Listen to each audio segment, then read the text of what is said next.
अगर atom bomb फट जाता है, किसी मुल्क पर गिराया जाता है, तो आप कैसे बचेंगे?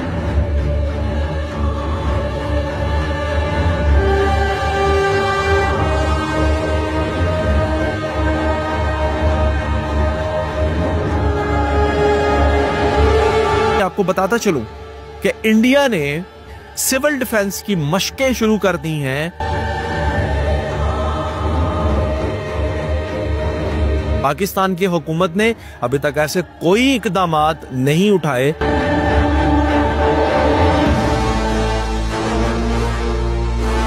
अस्सलाम वालेकुम नाज़रीन, मैं हूं आसिफ जट। ये बहुत ही अहम वीडियो है। मैं चाहता हूं कि आप इसे सेव करें और अपने अहबाब तक इसको शेयर करें।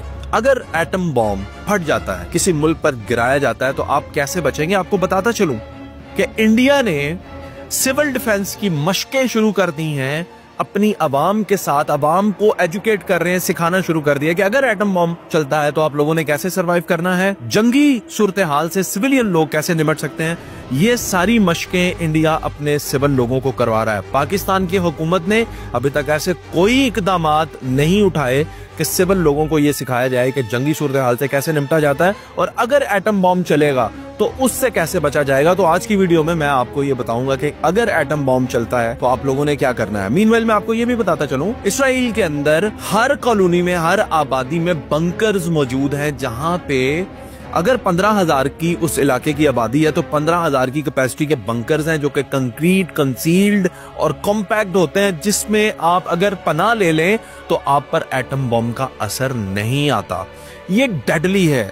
एटम बॉम्ब कोई मजाक नहीं है और इसका असर सिर्फ पाकिस्तान और इंडिया पर नहीं होगा। अगर एटम बॉम्ब चलता है, आप खुद सोचिए कि पूरी दुनिया क्यों एटॉमिक पावर्स को लड़ने नहीं देती, क्योंकि इसके असर पूरी दुनिया पर आते हैं। ऐसा भी मुमकिन है कि पूरी दुनिया कई महीनों तक सूरज को ना देखे।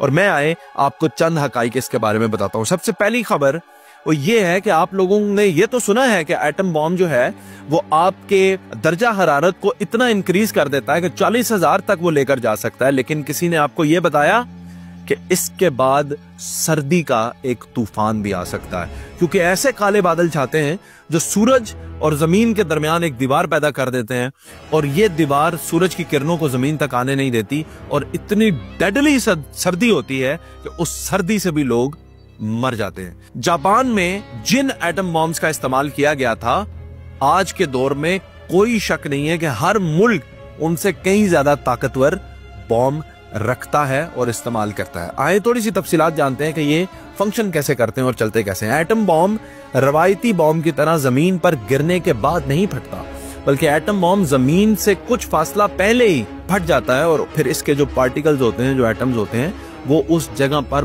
बहुत घिनौने असरात मुरतब करते हैं। इसके डायरेक्ट इम्पैक्ट में जो भी चीज आती है वो सुरमा या पाउडर की शक्ल इख्तियार कर लेगी। वो इंसान हो, वो बिल्डिंग हो, जानवर हो, कुछ भी हो, दरख्त, पेड़, ये किसी चीज को नहीं छोड़ेगा। लेकिन अगर ये किसी ऐसी जगह पर गिरा है जहां पे आप मौजूद नहीं है तो फिर भी आप इससे बचे नहीं, क्योंकि अब ये बादल बनकर 10 किलोमीटर 12 किलोमीटर ऊपर एक तय जमा लेते हैं और सूरज की किरणें आप तक नहीं आने देते, जिसकी वजह से डेडली सर्दी का आगाज हो जाता है। फिर हवा से ये बादल पूरी दुनिया में फैल सकते हैं, आपके इलाके तक भी आ सकते हैं। इसलिए चंद हिफाजती चीजें हैं जो आपने करनी है। समझना यह है कि एटम बॉम्ब जब चलता है या फटता है तो उसके बाद ये फैलता है कोरोना जैसे आया था उसकी शक्ल में। ये आपके जिस्म के अंदर दाखिल होगा, ये रेडिएशन आपके जिस्म के अंदर दाखिल होगी, ऐसी गड़बड़ पैदा करेगी कि आपका जिस्म जलेगा और आखिरकार आपके आज़ा काम करना छोड़ देंगे और आपकी मौत हो सकती है। इससे बचने का सबसे बेहतरीन तरीका कार होता है तहखाना। तो नजदीकी कोई भी तहखाना है उसमें पनाह लेनी है और उसको बंद करना है, कंसील करना है। जो दरवाजे हैं, जो दरवाजों के जॉइंट्स होते हैं, उनके ऊपर भी टेपिंग कर लें। आप कपड़े से जैसे भी चाहे उनको ढक लें, बंद कर दें और बिल्कुल भी 72 घंटे तक सूरज को देखने की कोशिश न कीजिएगा। वैसे भी सूरज तो फिर नजर नहीं आता। बताता चलूं कि ऐसी सूरत हाल में आपको पहले से अपने पास खुराक रखनी है। घर के अंदर बहुत सारी खुराक रखनी है, अद्वियात रखनी है। दूध बच्चों के लिए रखें, पानी रखें, और ये सारी चीजें पहले से आपके पास होनी चाहिए, क्योंकि बाद में आप बाहर जाकर कोई चीज नहीं ला सकते। खुदा न खास्ता कोई ऐसी मजबूरी जिसमें आपको बाहर जाना पड़ ही गया, तो वो कपड़े भी बाहर ही उतार कर आने हैं। आप वापस वो कपड़े पहनकर घर के अंदर दाखिल नहीं हो सकते, क्योंकि रेडिएशन का असर आपके जिस्म के ऊपर आ सकता है। बाहर का खाना आप नहीं ले सकते, आप घर के अंदर का ही खाना इस्तेमाल करेंगे। ये तो वो सूरत हाल है जिसमें एक एटम बम गिराया जाएगा। अगर मल्टीपल एटम बॉम्ब्स गिराए जाते हैं तो फिर उनके असरात कई सालों तक उस शहर के अंदर, उस मुल्क के अंदर और पूरी दुनिया में रहेंगे। दुनिया बहुत पीछे चली जाएगी, बिल्कुल स्टॉक मार्केट गिर जाएगी। उसके अलावा तमाम जो फिजाई रास्ते हैं वो बंद हो जाएंगे, जमीनी रास्ते मुतासर हो जाएंगे, खुराक का बहरान आ जाएगा। जिस इलाके में ये गिरेगा खुश्क साली हो जाएगी, पानी नहीं मिलेगा, कोई जानदार नहीं बचेगा। जमीन हो, इंसान हो, बिल्डिंग हो, व्हीकल हो, दरख्त हो, पाउडर की शक्ल इख्तियार कर जाएंगे और हवा में तहलील हो जाएंगे। उड़ते हुए आपको सिर्फ बादलों की शक्ल में इंसान भी नजर आएंगे। तो यही इसका जो है वो असर है, जिससे बचने के लिए आपको सबसे अहम है अपने आप को ऐसी जगह में, तय खाने में लेकर जाना जहां पे डायरेक्ट सूरज की रोशनी की कोई एक्सेस थी ही नहीं या होती ही नहीं।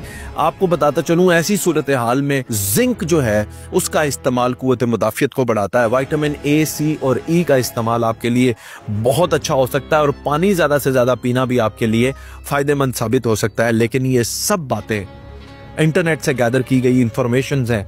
आपको असली हकाइक आपकी हुकूमत को पहुंचाने हैं, ऐसी एप्लीकेशंस को लॉन्च करना है, क्योंकि ऐसी सिचुएशन के अंदर तमाम राब्ते के सोर्सेस, सोशल मीडिया, टेलीफोन हर तरह से बंद हो जाएंगे, ब्लॉक हो जाएंगे, कोई राब्ता नहीं हो सकता। रेडियो अलबत्ता काम करेगा, आपके पास रेडियो जरूर होना चाहिए जिससे आप जो है वो बैरूनी मदद ले सकते हैं। अपने फोन की लोकेशंस और ऐसी चीजों को बंद करना होगा, और हुकूमत की दी गई एप्लीकेशंस को इंस्टॉल करना पड़ेगा।